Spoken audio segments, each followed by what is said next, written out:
The day I buried my father, I decided I was going to sell the bakery. Not next month, not after Christmas, not when business improved. I wanted it gone. I stood alone behind the counter after everyone had left the funeral. My black dress still smelled faintly of lilies. The chairs were upside down on the tables because I hadn't opened that morning. For the first time since I was 16 years old, the oven stayed cold. My father would have hated that. He believed bread wasn't something people bought, it was something people depended on. He used to say, "Someone out there has planned part of their day around this bakery. Don't let them arrive at a locked door." Back then, I thought he was talking about customers. Years later, I realized he wasn't. My name is Lena. I'm 36 years old. People tell me I own the oldest bakery in our neighborhood. I always correct them. I inherited it because I never built it. My father did. He opened it 31 years ago with borrowed money, second-hand ovens, and more hope than common sense. I grew up sleeping on flour sacks during school holidays while he worked before sunrise. He never became rich. He never wanted to. He only wanted one thing: for this place to feel like someone is glad you came. I thought that was just another one of his old sayings, until I met the man who walked through my door every evening at exactly 7:55. The funeral ended just after 4. Family stayed for coffee. Neighbors brought casseroles I knew I would never eat. Everyone hugged me. Everyone said the same thing: "If you need anything." The strange thing about grief is that people offer you everything except the one thing you actually want. One more ordinary day. By 6 o'clock, the house was empty. The silence felt too large. I picked up my father's keys without thinking. I drove to the bakery. I didn't plan to open. I only wanted to sit inside one last time before putting the building up for sale. The shop smelled exactly like it always had: yeast, butter, coffee, warm wood. His old apron still hung on the hook behind the kitchen door. One sleeve was dusted with flour. I reached out, then stopped. If I touched it, it would become real. I turned on only the front lights. The display shelves were almost empty because we'd closed for the funeral. Only one sourdough loaf remained, the last loaf. My father always refused to throw away unsold bread before closing. Someone might still come. I used to laugh. "No one's buying bread 5 minutes before 8. He'd wink. "You'd be surprised." At exactly 7:55, the bell above the door rang. I almost jumped. An older man stepped inside wearing a gray coat that looked older than I was. He took off his cap, looked around the bakery, then frowned. "Where's your father?" The question hit harder than every condolence I'd heard that day. I swallowed. The word wouldn't come. The man looked at the black ribbon tied around the cash register. His shoulders dropped. "Oh." He took one slow breath. "I didn't know." Neither of us spoke. Finally, he looked toward the shelf. "Is that the last loaf?" I nodded. He smiled sadly. "Then I'll take it." I wrapped the bread in brown paper. He counted exact change into my hand. As he reached the door, he paused. He turned around as if he wanted to say something important. Instead, he simply said, "I'll see you tomorrow." Then he left. I watched him disappear down the street. Something about those 4 words stayed with me, not because they were unusual, because they sounded like certainty, as if tomorrow was something neither of us had the right to question. I locked the door, placed the money in the register, went home, and for the first time all day, I didn't think about selling the bakery. The next morning I almost didn't go. I woke up at 4. Turned off the alarm, pulled the blanket over my head. What's the point? Dad's gone. The bakery is barely surviving. I can sell it, start over. Then I remembered the old man. "I'll see you tomorrow." It was a silly reason to get out of bed. One customer, one loaf, but somehow, I couldn't shake the feeling that someone expected the lights to be on, so I got dressed. Mixed the dough, turned on the ovens, opened at 6. The day was painfully ordinary. A construction worker bought 2 cheese rolls. A little boy pressed his nose against the glass until his mother bought him a cinnamon bun. A teacher complained that I made coffee too strong. Life had continued without asking whether I was ready. I hated it for that. At 7:55, the bell rang again, the same gray coat, the same careful smile. "The last sourdough, please." I handed it over. He counted exact change. As he reached the door, he looked back. "You opened." I almost didn't. "I'm glad you did." "Why?" He shrugged. "I like knowing this place is still here." Then he smiled. "I'll see you tomorrow." That became our routine. Every evening, exactly 7:55, always the last loaf, always exact change, always, I'll see you tomorrow. Weeks turned into months. Months became years. His name remained a mystery. He never offered it. I never asked. Somehow it felt unnecessary. He wasn't my friend. He wasn't family. He was simply the last customer. People came and went. Businesses closed. New cafes opened across the street. The florist retired. The watchmaker passed away. Children who used to spend pocket money on cookies came back years later carrying babies of their own. Life changed around us. Only two things never did. I unlocked the bakery before sunrise. And at 7:55 p.m., the bell rang. One snowy evening I finally laughed. You know, what? I think you bought the last loaf more than 4,000 times. He smiled. Probably. Don't you ever get tired of sourdough? He looked at the loaf in his hands, then back at me. No, it reminds me to keep promises. I frowned. What promises? For the first time in all those years. He didn't answer immediately. Instead, he smiled in a way I'd never seen before. Quiet, almost sad. I'll tell you someday. Then he walked out into the falling snow. I watched him disappear into the white street. Without realizing it, those would be the last words I ever heard him speak. For the next 9 years, nothing changed. At least that's what I believed. Every morning I unlocked the bakery before sunrise. Every evening at exactly 7:55 the bell rang. The same gray coat. The same careful smile, the same last loaf, and the same 4 words, I'll see you tomorrow. It became such a normal part of my life that I stopped noticing it. The way you stop noticing your own heartbeat, you only realize it mattered. When it's suddenly gone, there were days when I wanted to close early. Heavy rain, snowstorms, power outages. Days when only 3 customers came in. I'd stand behind the counter looking at the clock. 7:40, maybe I'll lock up. Then I'd think, what if the old man comes? So I'd wait 5 more minutes. 10 more at 7:55.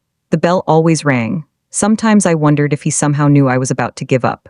One autumn evening, I finally asked him a question. Can I ask you something? He smiled.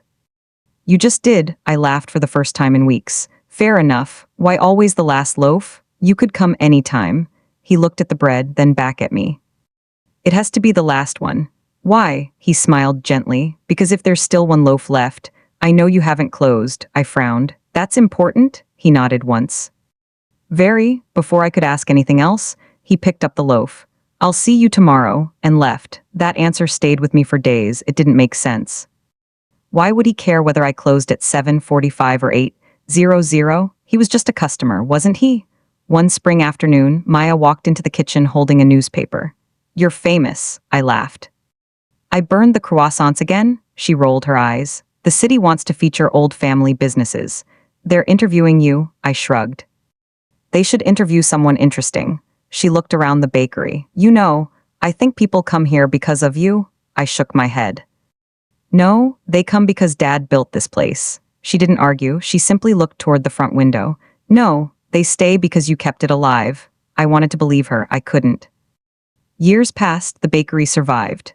Barely. Some months were good. Some were terrifying.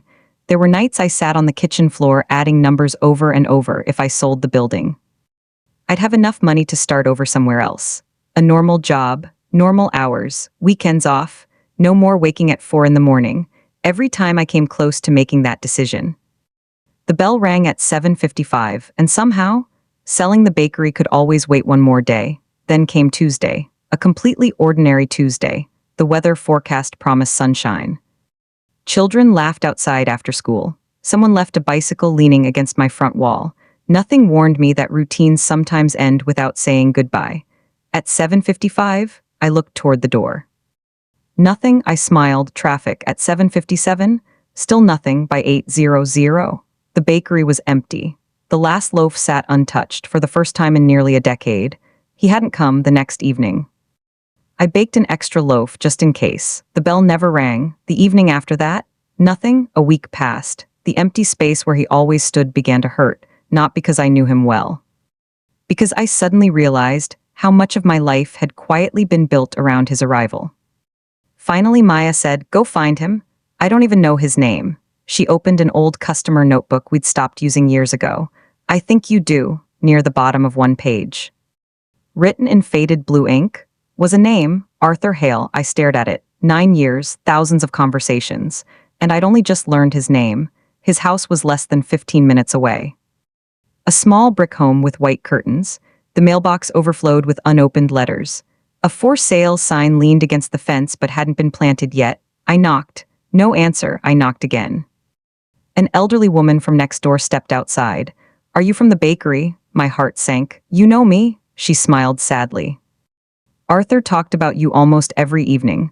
I looked toward his silent house. "Is he?" She nodded before I could finish. "He passed away last week." The words hit me like cold air. I looked at the untouched garden, the empty porch, the curtains that would never move again. I didn't even know. "I know." She gently touched my arm. "He wouldn't have wanted you to find out like this." I couldn't stop crying, not because Arthur and I had been close, because we hadn't. How do you grieve someone who stood in your life almost every day, yet remained a stranger?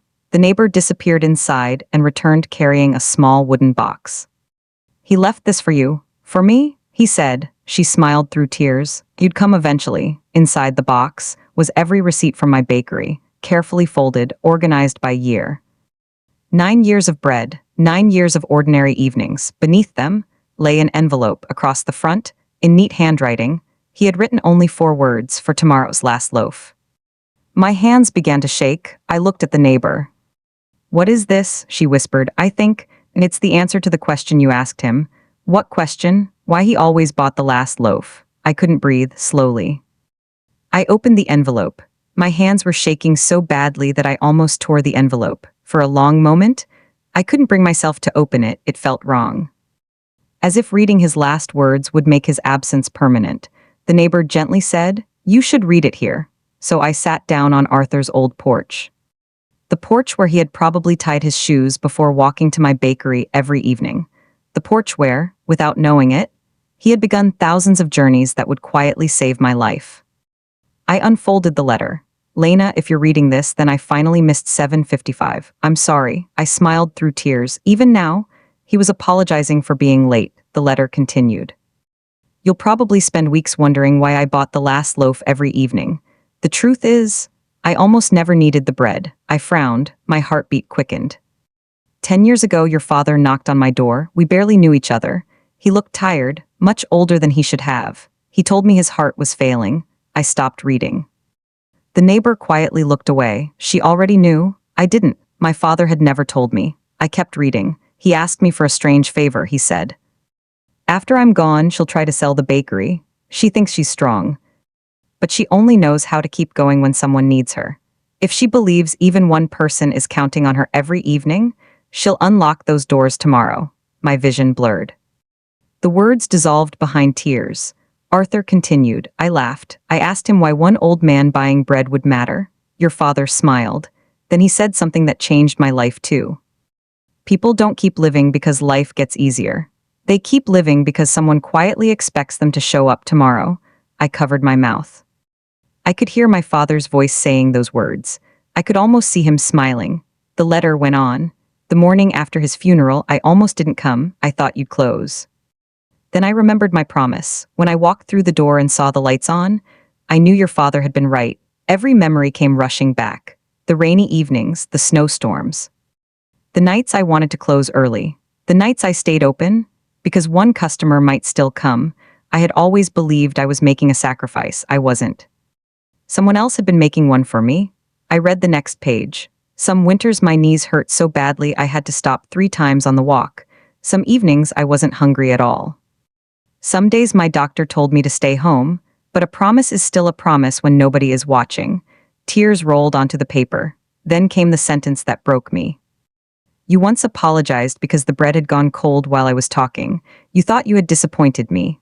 Lena, I wasn't coming for bread. I was coming to make sure the lights were still on.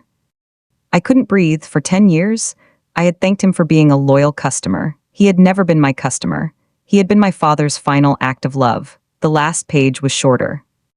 Only a few lines. "If one evening you decide to close early, I won't be there to stop you anymore. So you'll have to make me one promise instead. Keep the lights on long enough for someone else who thinks nobody is waiting for them. Your father was right about one thing. You were never just baking bread.